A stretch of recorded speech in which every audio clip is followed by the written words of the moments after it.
Fastest growing party है। 2 स्टेटों में हमारी सरकार है।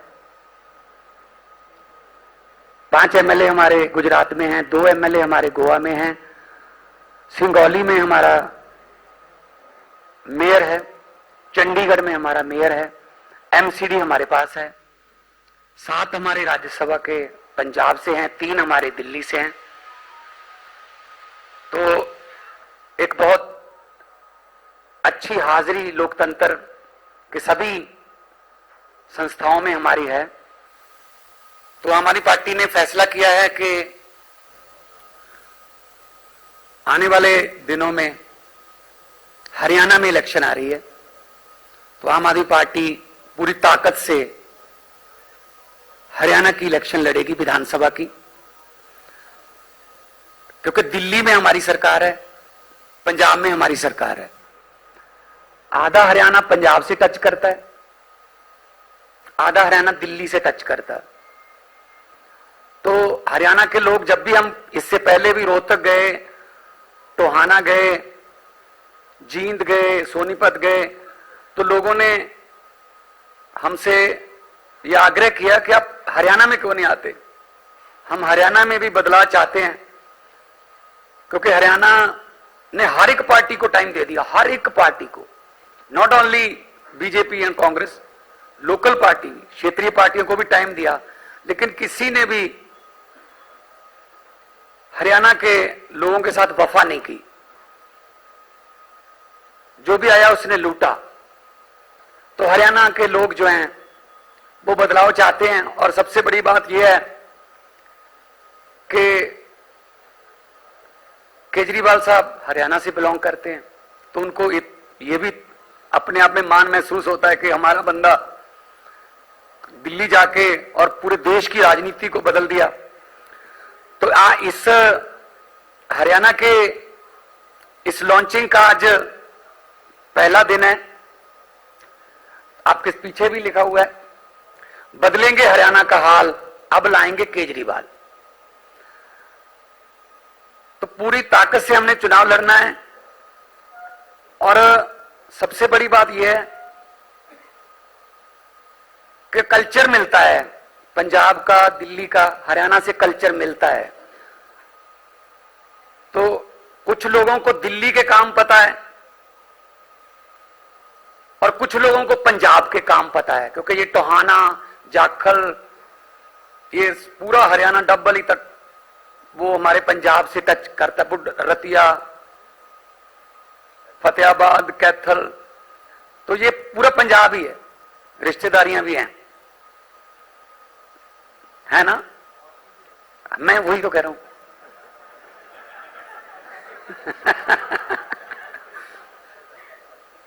तो रिश्तेदारियां भी हैं, थोड़ा इजी रहेगा। और रिश्तेदारी भी ऐसी है कि मेहनत उनको करनी पड़ेगी।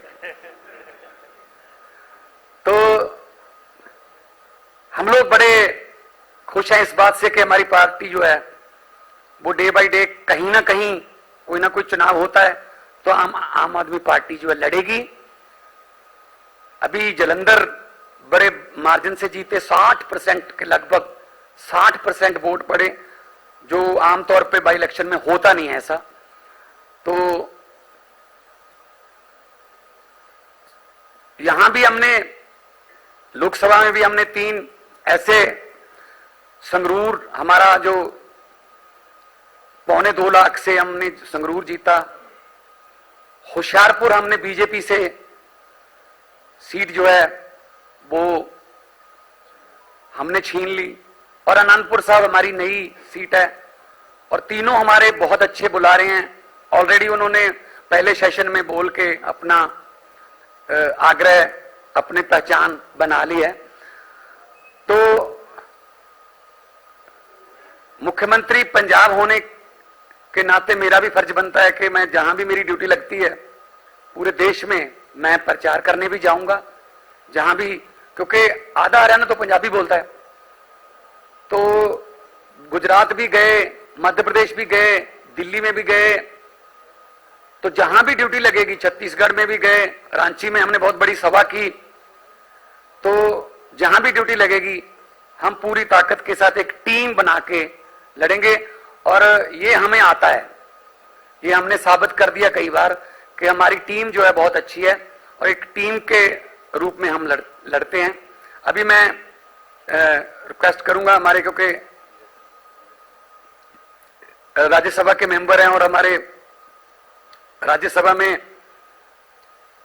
इनके भाषण जो हैं उनको देख देख के बहुत बड़े बड़े नेताओं को पसीने आ जाते हैं। बहुत अच्छे वक्ता हैं और हमारी पार्टी के बहुत बड़े नेता हैं, राज्यसभा के मेंबर हैं। संजय सिंह जी कुछ और डिटेल इसके बारे में बता दें। सभी पत्रकार बंधुओं को नमस्कार। मुख्यमंत्री जी ने अभी ऐलान किया कि पूरी हरियाणा के अंदर मजबूती के साथ हम लोग चुनाव लड़ेंगे। आम आदमी पार्टी ने यह निर्णय क्यों लिया? सभी पार्टियों का शासन आप लोगों ने देखा और पिछले 10 साल से हरियाणा में डबल इंजन की सरकार चल रही है। और ये मेरे शब्द नहीं है, प्रधानमंत्री जी के शब्द हैं। प्रधानमंत्री जी के एक इंजन तो बदल दिया सर उन्होंने। हाँ, वो बीच बीच में रिपेयरिंग करते रहते हैं। अब तीसरा इंजन आ गया है। हाँ। उनको कभी कभी इंजन खराब हो जाता है, चेंज करना पड़ता है। तो प्रधानमंत्री जी का यह कहना है कि डबल इंजन की सरकार चल रही है। 10 साल में इस डबल इंजन की सरकार ने हरियाणा को क्या दिया है, यह बहुत महत्वपूर्ण सवाल है। आज फिरौती का उद्योग बन गया है हरियाणा के अंदर। हरियाणा के सड़कों पे हमने लाठियां चलते हुए देखी। हरियाणा के किसानों को किस तरीके से आंदोलन में कुचला गया, यह हमने देखा। पंजाब हरियाणा के किसानों की मांगों को किस तरीके से रौंदा गया, यह हमने देखा। हरियाणा में बेरोजगारी एक बहुत बड़ी समस्या है। आप किसी भी गांव में चले जाइए, 2-4 शहीदों का परिवार मिल जाएगा, बड़ा सा गेट मिल जाएगा किसी शहीद के नाम पे।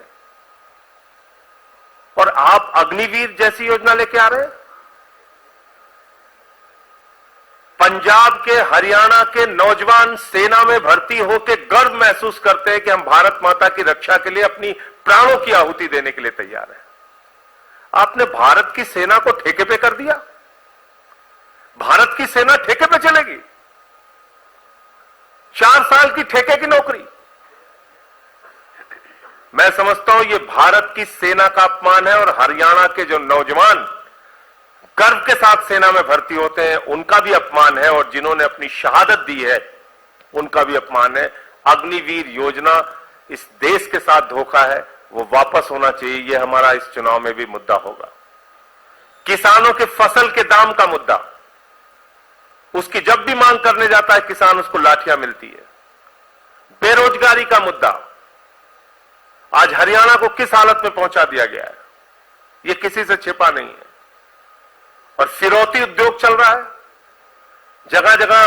आपने देखा इनेलो के नेता प्रदेश अध्यक्ष की हत्या हो गई।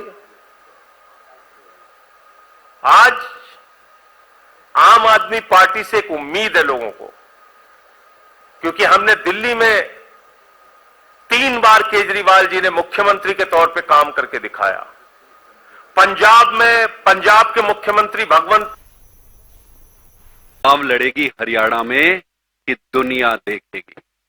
आज से पहले तक ऐसा द्वंद्व न कभी हुआ होगा और ना ही शायद कभी होगा। आम आदमी पार्टी सरकार बनाने के लिए चुनाव लड़ेगी, हर सीट पर चुनाव लड़ेगी, हर बूथ पर चुनाव लड़ेगी, पूरी ताकत से चुनाव लड़ेगी। मैं आपको बताना चाहूंगा कि लगभग 6-6.5 हजार ऐसे गांव हैं जहां पर हमारी छोटी छोटी सभाएं, मीटिंग, जिसको हम बदलाव जनसंवाद कहते हैं, लगभग 6.5 हजार गांवों में बदलाव जनसंवाद हो चुका है। और इन छोटी छोटी जनसंवाद में एक ही चीज निकल के आ रही, बदलाव बदलाव बदलाव। जनता यही कह रही है बार बार कि भाई कैसे भी करो इस बार बदलाव लेकर आओ, और अपने बेटे, अपने लाल केजरीवाल की तरफ एक उम्मीद भरी निगाहों से देख रहे हैं। तो ये चुनाव बहुत अद्भुत और अभूतपूर्व होने वाला है। आने वाले 20 तारीख को, इसी 20 तारीख को एक टाउन हॉल होगा जिसमें कि हरियाणा के लिए जो केजरीवाल की गारंटी है उसका लॉन्च किया जाएगा। इसके साथ ही साथ आम आदमी पार्टी बहुत जल्दी अपने विधानसभा अध्यक्षों की नियुक्ति करेगी और चुनाव पूरी ताकत से लड़ेगी। आप सब ने देखा होगा कि कुरुक्षेत्र में कैसे हमारे सुशील गुप्ता जी चुनाव लड़े थे। इसमें लगभग 9 विधानसभाओं में 3 विधानसभाओं में सीधे सीधे जीत दर्ज किए थे। मात्र 20,000 के आसपास के वोटों से ही चुनाव रह गया था। 4 विधानसभाओं में जीते थे। तो आप सब ने देखा होगा कि किस तरीके से कुरुक्षेत्र का चुनाव लड़ा गया था। उसी ताकत से, उसी एनर्जी के से हरियाणा के हर विधानसभा में, हर गांव में, हर बूथ पर चुनाव लड़ा जाएगा। आप सबका बहुत बहुत धन्यवाद। अगर कोई प्रश्न है तो वो ले लेंगे।